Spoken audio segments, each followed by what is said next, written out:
Verse natin sa John chapter 8. So, ang title natin, Amazing Stand. So, hindi nyo pa siya maintindihan ang title natin kasi along the way, doon nyo siya maintindihan sa conclusion. So, why amazing?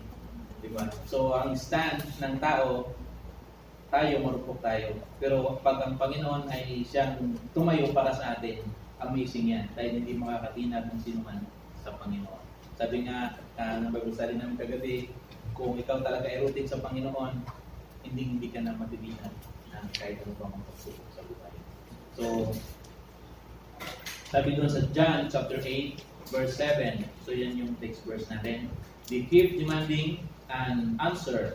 So, he stood up against and said, "All right, but let the one who has never sinned through the first stone." So, yan yung verse ng pinaka-focus ng verse natin. Nasabi ng Panginoon, basahin natin yung buong John chapter 8, 1 hanggang 11. Sabi niya dito, Jesus, John chapter 8, 1 to 3, Jesus returned to the Mount of Olives. But early in the next morning, he was back again at the temple. A crowd soon gathered, and he sat down and taught them. As he was speaking, the teachers of religion law and the Pharisees brought a woman who had been caught in the act of adultery. They put her in the front of the crowd. So sabi nun sa verse 1 hanggang 3, sabi niya doon si Jesus, lagi naman siya talagang umuwi, di ba? Sa Mount of Olives. So early in the morning, maaga-maaga ang Panginoon, nasa temple, nagtuturo siya. And then pumupo, and then nagtuturo. Bigla na lang may dumating yung mga Pharisee. May dala silang babae na nahuli nila on the act na gumagawa ng kasalanan. Parang tahimik na sila. So, sabi nila, Panginoon, itong babae nahuli namin. So, next verse, sabusing ko sis. So, verse 4, sabi nila, "Teacher," they said to Jesus, "This woman was caught in the act of adultery. The law of Moses says to stone her. What do you say?" Verse 6. Sabi dito, they were trying to trap him into saying something they could use against him. But Jesus stepped down and wrote in the dust with his finger. They kept demanding an answer, so he stood up again and said, "All right, but let the one who has never sinned throw the first stone."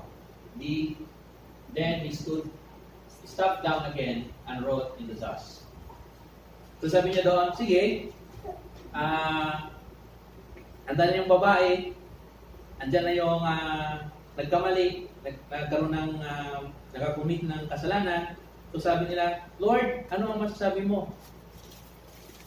Sabi doon sa law ni Moses na kapag ang babae o ang lalaki ay nahuli na nag-commit ng adultery, ay papatayin stone to death. Hindi lang siya agad-agad na papatayin, kundi dadalhin siya sa labas ng gate, itatakwil siya bilang manampalataya, itatakwil siya bilang isang hindi na siya kasapi, and then it's done to death. So, ito na yung face-to-face encounter. Savior, sinner, at saka accuser. Tatlo. Di ba? Andyan ka, andyan yung accuser mo, andyan din yung savior mo. Kung papipiliin ka siyempre, ikaw yung, hindi ka naman pwedeng maging savior, ayaw mo naman maging accuser, so no choice ka na. Ikaw na lang talaga yung sinners. So kung gusto mo maging accuser, okay lang. Pero tayo talaga ay sinners. So sabi nila doon, yung focus doon is yung woman na nahuli nila on the act. So ano bang ginagawa ng makasalanan ng taong makasalanan? Ang ginagawa ng taong makasalanan ay gumagawa ng kasalanan. So ang kasalanan ginagawa lang ng taong makasalanan. So, on the act yun. Sa verse 4, sabi doon, Lord, paano yan? Sinasabi doon na ni Moses, sa law ni Moses, na kailangan stone to death sila. So, mapapasa din dyan na sa verse 6, they trying to trap him into saying something they could use against him. So, trap lang siya. Bakit? Kasi sa book talaga ng Deuteronomy, verse 22, 24, sinabi doon na both women and men. Di ba? Kaya ngayon parang okay lang sa kanila na both men, hindi na adultery ang women and women.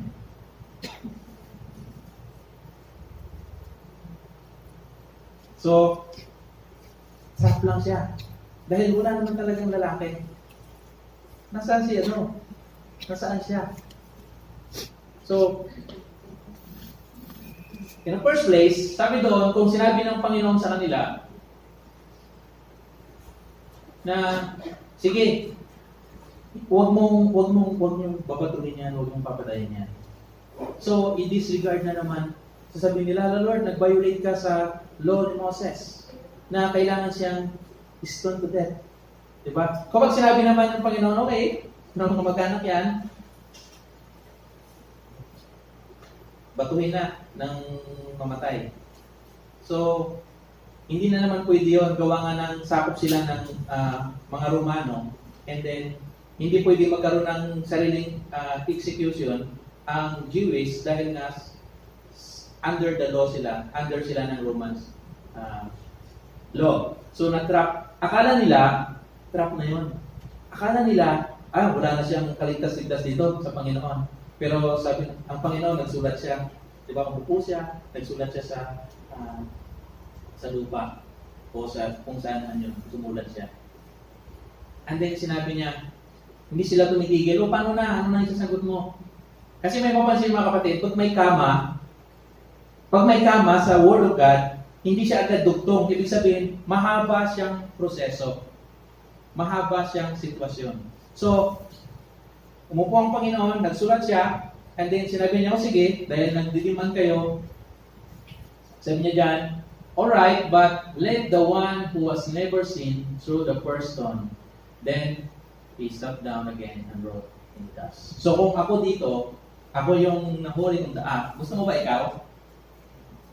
Nahuli ka kung daak, gumagawa ng kasalanan, tapos, alisin na natin yan sa church. Tanggalin na natin yan sa pananampalataya. Okay. Ang magtataas ng kamay, butuhan natin. O itaas ang kamay mo kung hindi ka gumagawa ng kasalanan.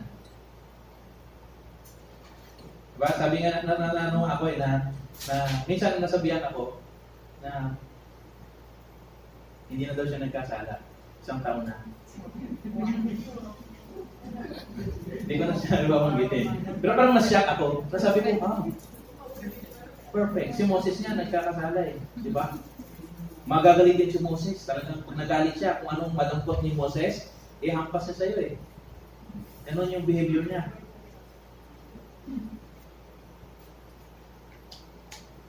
Sabi nga dun sa 1 John chapter 10, di ba? Kung sinasabi natin na hindi tayo nagkakasala, ginagawa natin sinungaling ng Diyos. Sapagkat lahat naman talaga tayo na nagkakasala. So, verse 7, 9, wala na pala. Sabi niya doon sa verse 9, when the accusers heard this leapt away one by one, beginning with the oldest until only Jesus was left in the middle of the crowd with the woman. Then Jesus stood up again and said to the woman, where are your accusers? Did not even one of them condemn you? Verse 10. Verse 11. Doon na pala yung binasa ko. No, Lord, she said. And Jesus said, neither do I. Go and say no more. Diba? Nabitin ako doon So sabi niya, Lord, sabi ng Panginoon, asa na sila? Yung mga nag-accuse sa iyo na ikaw ay mag-stone to death. Wala na. Wala na, Lord. So sabi ng Panginoon, kahit ako din, hindi kita pinamundima. So gawin mo, sabi niya, itigil mo ng paggawa ng kasalanan. So sabi doon sa verse 6 kanina, so sabi doon na si Jesus nagsulat siya sa sa dust with his finger. Pero tingnan natin sa Exodus chapter 31 verse 18. Tuloy-tuloy lang yan, sis. Sabi dito, when the Lord finished speaking with Moses on Mount Sinai, he gave him the two-stone tablet inscribed with the terms of the covenant written by the finger of God. So yun yung binigay ni Lord kay Moses. So yung covenant, yung Ten Commandment, yan yun. Yung Ten Commandment, hindi lang siya basta si Moses ang nagsulat nun kundi sinulat mismo ng mga daliri ng Panginoon. So gaano siya katagal sinulat ng Panginoon? 40 days and 40 nights si Moses doon sa Mount Sinai. Walang kain, walang tubig. So hindi ko alam kung gaano katagal, pero hindi siya ginawa ng Panginoon na ginawa ng Panginoon, sinulat niya mismo ng kanyang mga daliri ang covenant. So, yan yung yan yung unique God's law. Yan yung pinaka-unique ng salita ng ang command ng Panginoon. Kung tinignan natin, may law ang Taiwan. May law din ang Pilipinas. 'Di ba? Pero ang sa law ng Panginoon, sa commandment niya, for and powerful person, the same punishment sa kung anumang kasalanan ang magagawa mo. Naintindihan natin? The same. Kung ayaw mo ng poor ka, o di ikaw na yung powerful, pero the same punishment ang ibibigay ng Diyos sa iyo at sa atin. So, ganun ang uniqueness ng law na ibinigay ng Panginoon kay Moses. Sa Exodus chapter 32, verse 15 and 16. Then Moses turned and went down the mountain. He held in his hand the two-stone tablet inscribed with the terms of the covenant. They were inscribed on both sides, front and back. Those tablets were God's work. The word on them were written by God Himself. So, supporting verse ko lang siya, hindi ko na-explain. Next verse is. So, God, si Lord talaga ang original na gumawa ng Ten Commandments. Back to back pa, di ba? So, kaya nga sinasabi ng salita ng Panginoon ay magkabila ang talim. Isa sa atin, isa sa iyo.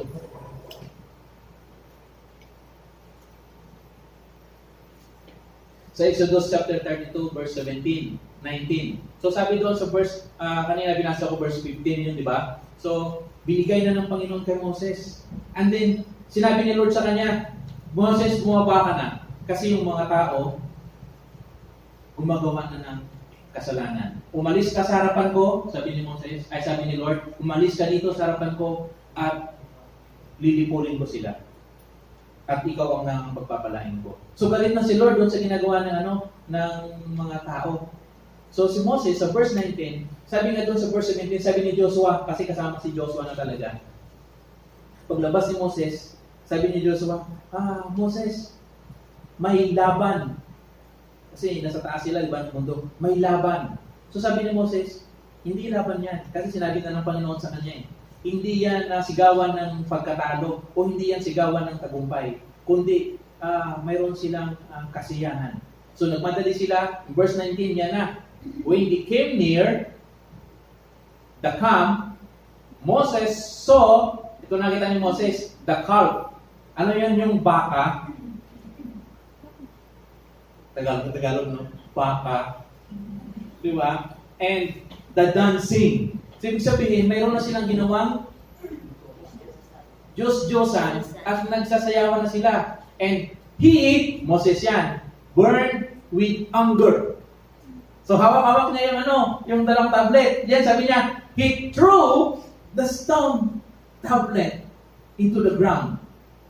Ano pinaghirapan ng Panginoon na gawa? Di ba?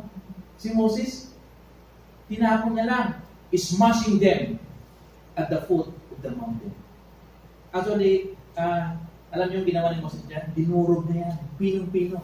Nilagay sa lagayan ng tubig. At anong ginawa niya? Pinainom. Pinwelsa niya, pinainom sa mga Israelita. Bakit? Dahil nakita na ni Moses na durog na siya sa pinagagawa ng mga tao. So, gusto kong sabihin sa inyo, Moses was the first man to break the all 10 commandments. He break. Diba? Siya yung unang, hindi pa niya na-explain eh. Hindi niya pa na-explain sa mga tao. He break the all 10 commandments. And then, anong ginawa sa kanya ng Panginoon?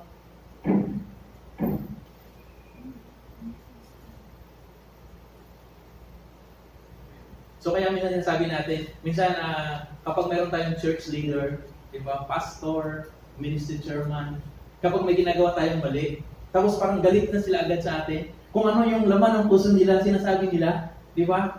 Parang minsan nasasaktan tayo. Pero ang totoo, kasi yung heart nila, durog na sa pinagagawa minsan natin.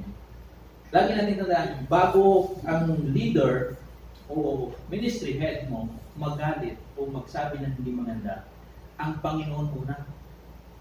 Kasi ipapakita niya sa iyo. So, si Moses, di ba? Hawak-hawak niya yung ginawa ng Panginoon. So, minsan, kung ano yung sinasabi sa atin ng ministry head natin, minsan ayaw natin tanggapin. Pero minsan, alam niyo, mas mabuti pang mag-alaga ng 10 kalabaw kaysa mag-alaga ng 10 member. Kasi ang kalabaw pwedeng dalian sa ilong. Kunting gila mong susunod. Pero ang member, di ba? Pero kung gusto mo talagang lumago sa pananampalataya, kung gusto mo talaga naniniwala ka na ang leader ay in-appoint ng Panginoon at lahat ng sasabihin ng leader ay galing sa Panginoon, sumunod ka lang. Bakit? Accountable na siya kung ano ang kanyang ipinababa sa inyo. Kung yan ay galing sa Panginoon at hindi ka sumunod, accountable ka sa hindi mo pagsunod. Pero kung yan ay galing sa Panginoon, kung galing sa Panginoon at hindi ka sumunod, accountable ka sa Panginoon. Pero kung hindi yan galing sa Panginoon at ibinababa nila, accountable sila sa lahat ng ibinababa nila. So mas mabuti maging member kaysa maging leader. Diba? Ang member, isa lang, pag sinabi ko, ito gawin mo, yun lang gagawin mo. Practice. They practice. Diba? So, ganun ang sitwasyon ni Moses. Kaya siya sobrang na-burden siya sa Israelite. So, yun yung sinasabi na yung babae, yung woman, na-broke niya yung isang commandment, yung pagiging adultery. Diba? Pero si Moses, dinurog niya yung 10 commandments. The first man who break all 10 commandments. Anong ginawa ng Panginoon sa kanya? Wala.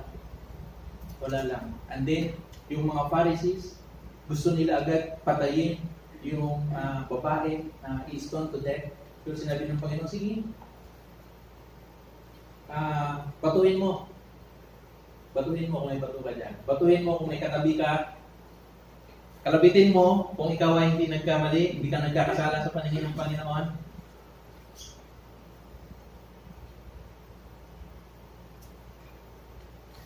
So, kapag kinalabit ka niya, tanungin mo siya, sinless ka ba? O seedless ka?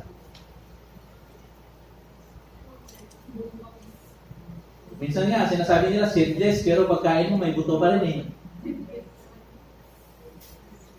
So, huwag tayong magbatuhan minsan. Huwag tayong magbatuhan. Pero kung papel lang yan, sige lang. Pero pag batuhan si bukol kasi yan. So, sabi sa Romans chapter 3, verse 23, for everyone has sinned. We are all for short of the God's glorious standard. So, lahat tayo, mga kapatid, ay nagkakamali. Lahat tayo nagkakasala. So kaya nga sinasabi niya, walang bumato sapagkat alam natin na lahat tayo ay nagkakamali. So, in Exodus chapter 32 verse 25, ito ang sinabi ni Moses, kung bakit dinurog na yun. Ito yung sabi niya, Moses saw that Aaron had let the people get completely out of control. Sa King James Version, sabi doon, Moses saw Aaron had naked.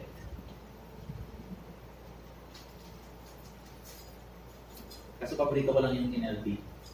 Pero binabasa ko pa rin siya sa King James Version. So Moses saw that Aaron had let the people get completely out of control. Ubad sila nung nadatnan sila ni Moses. So ganun din yung babae. Nung nadatnan nila, sinasabi nila, ubad. So, every time na tayo ay nagkakamali, yung Ten Commandment, hindi kanya, kung ano man ang mga law or rules, hindi niya kayang baguhin ng tao.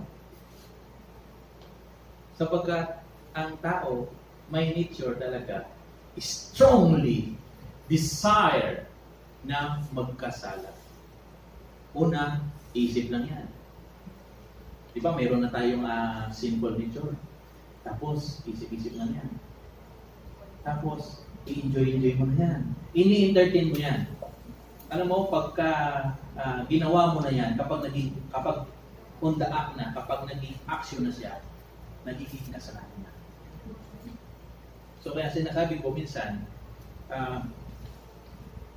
kapag nag-iisa kayo, or nagmumuni-muni kayo, huwag niyo hayaan na pinaglalaruan siya sa inyong mga isipan. Minsan natutulala ka, nag-i-enjoy ka, tapos ma-realize mo, uy, kung ano-ano ang ibinibigay ni Satanas sa isip mo, i-review mo sa palayasin mo siya. Bakit? Kapag ikaw ay magkasala, kapag nagawa mo yan, inuhubad mo ang pagiging Kristiyano mo. So titingnan natin kung paano ang hubad sa salita ng Panginoon. Sa Genesis chapter 3 verse 8 and 10, sabi doon, when the cold evening breezes were blowing, the man and his wife heard the Lord God walking about in the garden. So they hid from the Lord God among the trees. Verse 9, then the Lord God called the man, where are you? Nasaan ka? Sabi niya, sumagot yan sa next verse. When, sabi niya doon sa verse 10, he replied, I heard you walking in the garden, so I hid. I was afraid because I was naked. Si Adan yun. Mayroon pa bang kadugtong sis? Wala na. Sabi niya nun, who told you that you were naked? The Lord God asked, have you eaten from the trees whose fruit I commanded you not to eat? Verse 12, the man replied, it was the woman, ayan na, nagturuan na, who gave me the fruit. Sabi niya dito, hindi ko mabasa mabuti. The man replied, it was the woman who gave me the fruit, and I ate it. Then the Lord God asked the woman, what have you done? Meron pa ba sis? Meron pa pala. The serpent deceived me, she replied, that's why I ate. So dinisip ako. Tinuro ni Adan. Lord, sabi niya, nasaan ka? Tinatawag ka ni Lord, di ba? Tinatawag ka. Nahiya ako, Panginoon, bakit? Ang dumi-dumi ko. Nagkasala ako. Diba? Guilty. Now I declare guilty. Diba? So, sabi ni Lord, nasaan ka? Nagtatago. Kasi guilty. Napansin niya hubad. Bakit niya nalaman hubad siya? Kasi nga.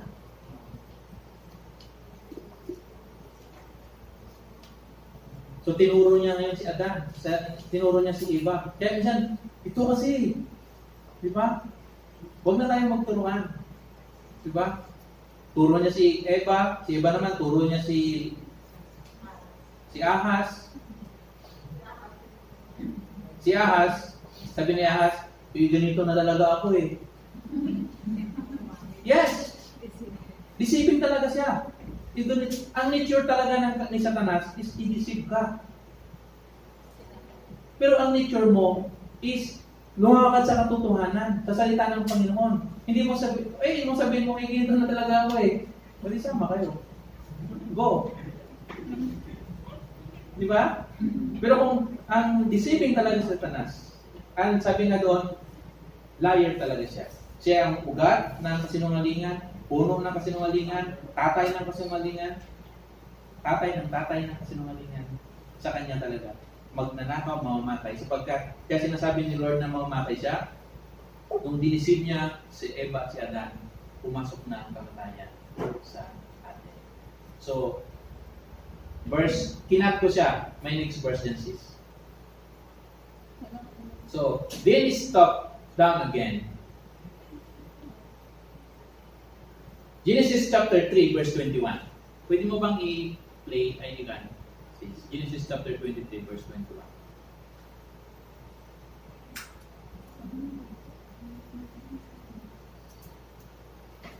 Dito na lang. Genesis chapter 3 verse 21. Di ba hubad na sila? Nilalamig pa nga eh. Sabi dito, basahin ko na lang para makinig na lang kayo. Verse 23, sabi dito, Genesis chapter 3 verse 21. Sabi dito, and the Lord God made clothing from animal skin for Adam and his wife. God made clothing from animals. First, kay Adan, kasi si Adan na-deceive siya. Kumbaga si Eva kasi talaga, si Eva talaga na-deceive. Si Adan muna ang ginawa ng Panginoon. Tingnan niyo Pangalawa, ang kanyang asawa. Nung nilikha ng Panginoon ang sanlibutan, magkaroon ng liwanag, nagkaliwanag. Magkaroon ng tubig, magkaroon ng ganito, etc. etc. Lahat ng kaganon, nagkaroon sa pamagitan ng kanyang salita. Pero nung gumawa siya ng tao, hinorma niya ng kanyang mga kamay.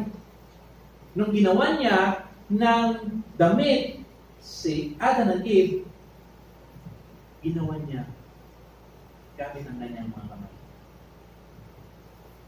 Kaya minsan, pag sinasabi mo, Lord, ang dumi-dumi ko, Lord, nagkakamali ako, nagkakasala ako.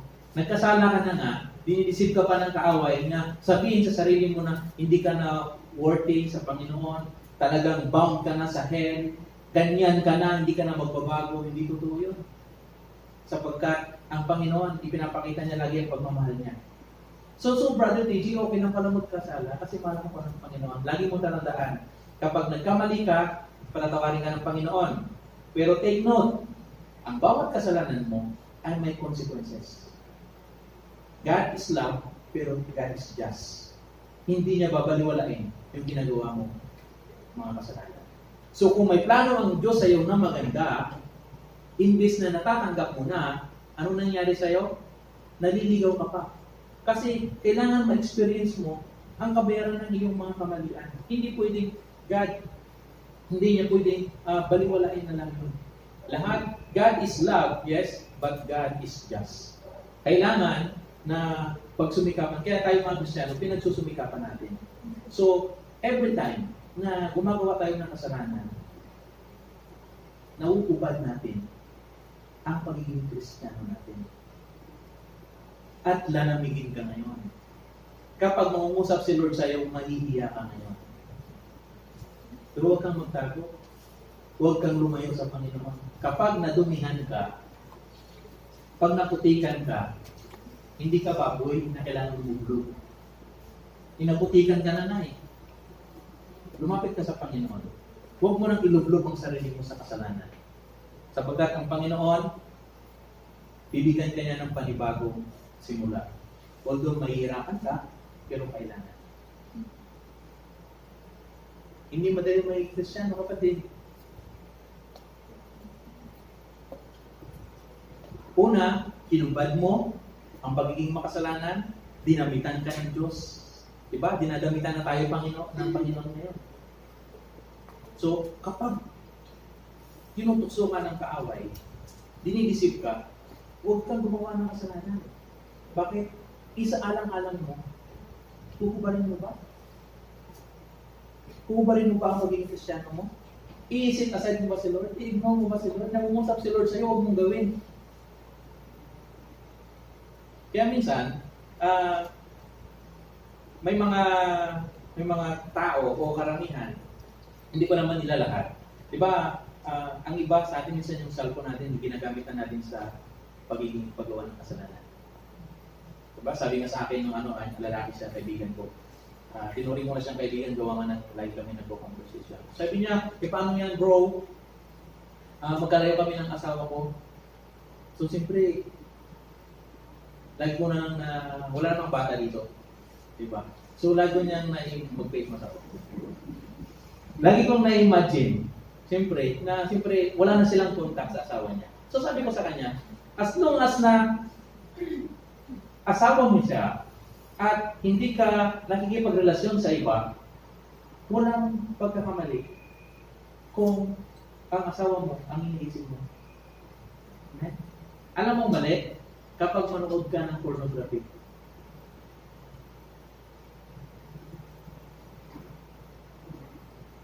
Hindi ko alam bakit yung iba hindi nila matigil-tigil yung kakapanood ng mga ano nga tawag yan? Pornography sa cellphone. Lagi mo ganito ang susi dyan para matigil mo. Pag nag-pray ka, bumubulong ka lang. Lord. Diba? So lahat ng request mo sa Panginoon, lahat ng request sinasabi mo. So lahat ng kasagutan ng Panginoon, sasabihin niya sa Word of God. Kasi nga narinig ka. So, pag nanonood ka, lagi mong tatandaan, si Lord sa tabi mo. So kung anong pinapanood mo, pinapanood niya. Tandaan mo. Para aware ka na, ay, si Lord na dyan. Sigurado, matitigil mo. Kapag si Lord nandyan, kung anong ginagawa mo, andyan ang Panginoon, gagawin ko to. O si Lord nandyan. Gagawin mo ba? Hindi mo gagawin. Kasi si Lord nandyan. Feeling mo minsan, wala si Lord. Kaya nga pag sinabi na, yung babae, lagay sa harapan, tapos ikaw, ilagay sa harapan, ang babae nandyan, ipinakita sa kanya, may showing tayo. Yung babae, pinakita yung kanyang kasalanan. Ikaw din, ipakita din yung mga kasalanan mo. Hindi ka siguro pupunta. Schedule ngayon si Brother TJ. Ako na lang. Si Chodoro. Si Chodoro muna. Andun yung kasalanan niya. Mamaya, si Heidi. DJ. Chodoro at Heidi. Ako pa rin yun. Hindi ako pupunta kapag ipakita doon ang aking mga kasalanan. So, tandaan niyo mga kapatid, walang lahat. Hayag yan sa Panginoon.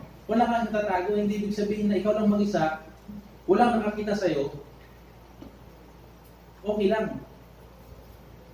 Dahil on the act, lagi na nakikita ng Panginoon. Pinuhubad mo yung pagiging Kristiyano. If 1 hour lang, isusuot ko rin ulit mamaya.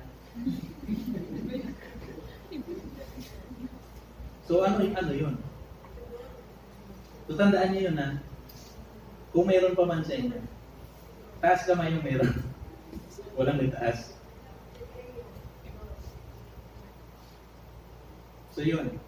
Delete mo yung mga apps na yan, kung may apps dyan. Hindi yan nakakalugod sa Panginoon. Gusto nyo, di ba, ng Word of God? Gusto nyo magtuturo? Yan. Hindi ko muna kayo lalambingin ngayon. Para makalakad tayo. Lumago tayo. Kasi hindi, alam nyo, hahawakan ka niya sa paa. Gusto mong lumago? Pagiging Kristiyano, hahawakan ka niya. Hindi ka lalago bilang isang Kristiyano kung hindi mo siya malit-go, hindi mo siya madilit-dilit, hindi mo siya nag-i-enjoy ka eh. Yes. Talagang i-entertain ka niyan. Kung ano man ang kasalanan. So basahin ko nga yan sa John chapter 8 hanggang 9 na. Sabi dito, they stood up, down, and wrote in the dust. So verse 9, when the accuser heard this, they slipped away one by one. Tanda yan, one by one. Beginning with the oldest, until only Jesus was left in the middle of the crowd with the woman. Tingnan nyo, ang umalis, yung pinaka-cold muna.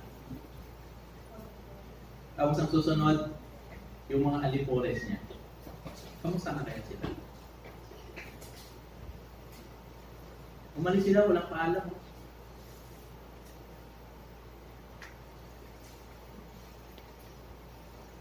Bakit kailangan old? Kailangan bakit mas matanda, maraming alam? Kasi kapag wala na yung tagapagtanggol mo, diba parang ikaw, mahina na din ang loob mo. Pero sabi doon ni Jesus, then he stepped down again, wrote in the dust.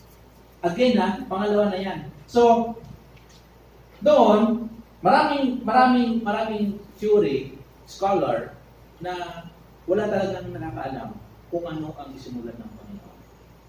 Kasi wala na i-record sa Bible kung ano ang isinulat ng Panginoon. But, ito yung theory. Sabi ko, hindi ako sa inyo. Mag-prophecy, hindi ako magbibigay ng But, ang alam ko lang, ang Diyos Ama, sinulat niya sa kanyang mga daliri ang 10 Commandments. So, ang anak, isinulat niya sa dust ang 10 Commandments. For example, sinulat niya dyan. Lahat na niya, ano ba yan muna? Honor your mother and your father. Ay, hindi pala. There's no God. Yun yung pinakauna. So, maraming 10 Commandments. So, tapos, yung babae, sinulat niya, pangalan ng babae, o adulteries. Bound to hell. TJ. Sa 10 Commandments. Oh, bound to hell. Sino ba ang gustong pangalan banggitin? Juan de la Cruz. Oh, bound to hell. 2 de la Cruz. Bound to hell.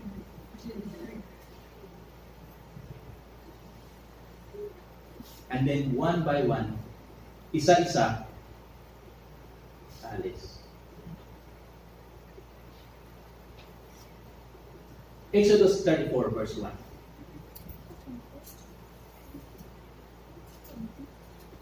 Sige. Next pa. Oh, wala na pala. Sabi dito sa Exodus chapter 34 verse 1. Kulang kasi siya, kailangan mo siyang basihan sa science niya. Exodus 34 verse 1. Ito sabi doon. Then the Lord told Moses, chisel out 2 stone tablets like the first one. I will write on them the same word that were on the third tablet you smashed.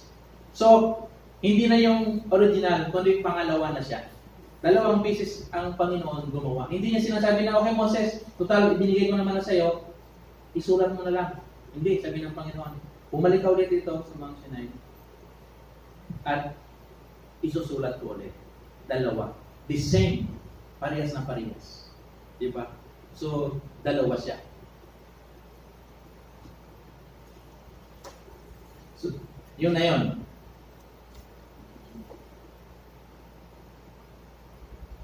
Sige, doon na ako sa verse 18. Sa challenge sa diocese. Challenge. Kaya pag nakita mo yung Ten Commandment, makikita mo yung standard ng Panginoon, yung holiness niya, makita mo din yung pagiging sinful nature mo, yung pagiging righteousness ng Panginoon, at magre-reflect din yung pagiging unrighteousness mo. So makikita mo, hindi pwedeng pag lumapit ka, Lord, lalapit ako kay Jesus, gusto kong makilala ang Panginoon. Yes, makikita mo ang katangian ng Panginoon. Through His Word, makikita mo ang katangian niya. Pero, pag nagbasa ka, makikita mo rin ang katangian mo dito kung saan ka sablay. Hindi lang basta na magbabasa ako ng Word of God, gusto kong makilala ang Panginoon. Yes, makikilala mo siya, pero makikilala mo din ang sarili mo kung gaano ka kahuli. Amen. Verse 10, 11. Then Jesus stood up again and said to the woman, "Where are your accusers? Didn't even one of them condemn you?" "No, Lord," she said. And Jesus said, "Neither do I. Go and sin no more." So, kahit ano pang kasalanan na meron ka, kaya ng Panginoon patawarin. Pero mag-instruction siya. Mayroon siya, hindi ka niya pinaalis ng wala na. Diba? May instruction ng Panginoon sa iyo. Ano niya? Go and sin no more. Bakit? Kapag pagpatuloy ka sa kasalanan, mas worse pa ang mangyayari sa iyo.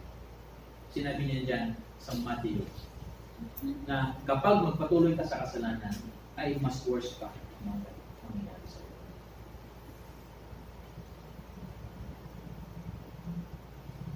So, Jesus is not condemning. Amen? Hindi siya nagkukundima ng tao. Sabi nga doon sa kabisado niyo, John 3:16, "For God so loved the world, He gave His only begotten Son, who believe in Him shall not perish, but have everlasting life." Verse 17, nandun yun. "He came to this world not to judge the world." Sa ibang version, not to condemn the world. Not to condemn you, but to save you. To save us from condemnation, harm, death. I mean, eternal death. So, sabi na dito, i-give us instruction means live your life of sin. Jesus stand ready to forgive. So, now, alam mo na may kasalanan ka, pag lumapit ka sa Panginoon, ready ang Panginoon. Ready, talaga ng Bisaya. Ready! Ready si Lord. Buti na lang, Pastor, Ilonggo din. Diba? So, ready kayo si Lord magpatawad sa inyo. Pero may instruction Bisaya.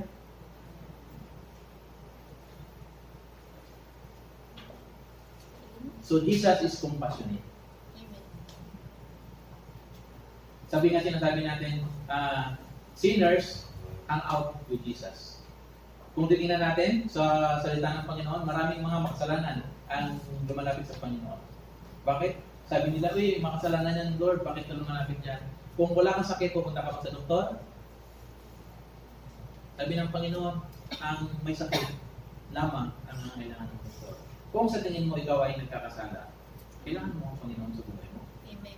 Kung sa tingin mo na hindi ka nagkakasala, perfect ka, 1 year. Sabi niya, 1 year na siya hindi nagkapalit, 2 years na siguro ngayon.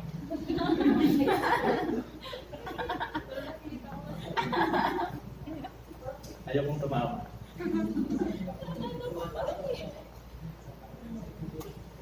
Diba? Kailangan mo ang Panginoon sa buhay. Lahat tayo, kailangan natin ng Panginoon.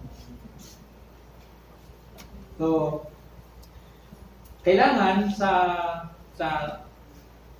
instruction ng Panginoon, andoon yung repentance. Una, confession. Sasabihin mo, Panginoon, ito ang kasalanan ko. Kasi alam din naman ni Lord eh. Pero kailangan confession. Lord, ito ang kasalanan ko. Pangalawa, repentance. Ano ibig sabihin nun? Go and sin no more. Repentance. Ibig sabihin, change, turn away. Or change mo yung heart mo na dapat hindi ka na nagpapatuloy sa kasalanan. Willing ka ba? Yes, willing ka. Ganun talaga ako magtanong, may sagot din. Willing ka ba? Yes, willing ka. May umahawak lang sa iyo. Bakit minsan ayaw mo pa? Hindi pa ako ready. Kailan pa? Kung darating ng panahon na is-done to death ka na, uusgahan ka na ng demonyo, sasabihin niya, Lord, akin yan. Kasi ako sinusunod niya. Kapag sinasabi mo, ikaw ay anak ng Panginoon, di pa sinusunod mo tatay mo. Pero kung sinusunod mo ang demonyo, ang deceiving, ang ahas, si Satanas, hindi ko sinasabing tatay mo siya. Kundi makikita sa gawa mo kung sino ang tatay mo. So, conclusion. Amazing. Bakit amazing?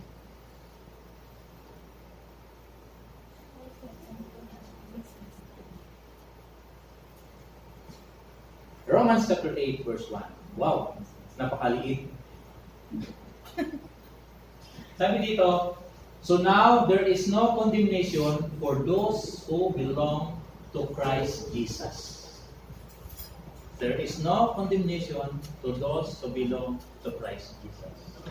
Verse 2, and because you belong to Him, the power of the life-giving Spirit has freed you from the power of sin that leads to death. Verse 3, the law of Moses was unable to save us because of the weakness of our sinful nature.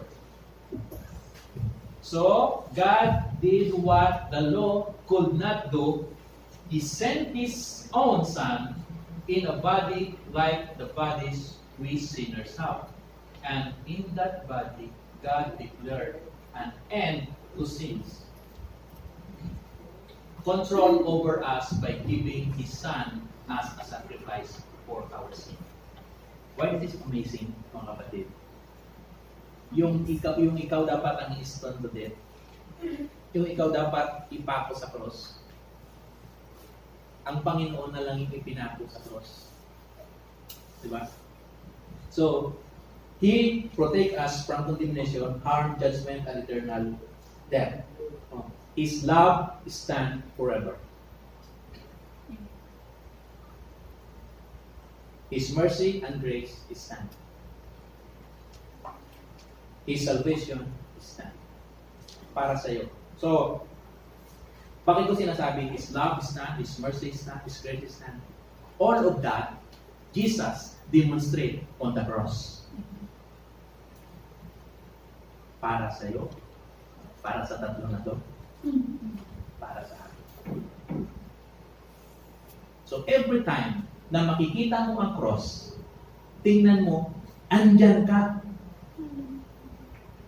Ipinako ka. Bakit? Sabi ng Lord Sabi niya, ako nang ipako.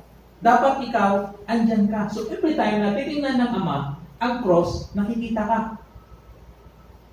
At kapag titingnan ako ng Ama, dahil tumanggap ako sa Panginoon, nakikita niya si Jesus sa akin. That's why, when we die, imbis na husgahan tayo sa hell, punta tayo sa heaven. Bakit? Dahil kung titingnan tayo ng Ama, hindi na makikita si TJ doon. Makikita na ang Panginoon sa buhay ko, namatay siya sa cross. So anong ginawa ko lang? I accept Jesus Christ as my Lord and personal Savior. And I live this life pinagsusumikapan natin na mamuhay. Alam natin sa Romans 6:23 na ang kasalanan ay kabayaran, ay kamatayan. Ngunit ang regalo ng Diyos ay buhay na walang hanggan sa pamamagitan ng Panginoon.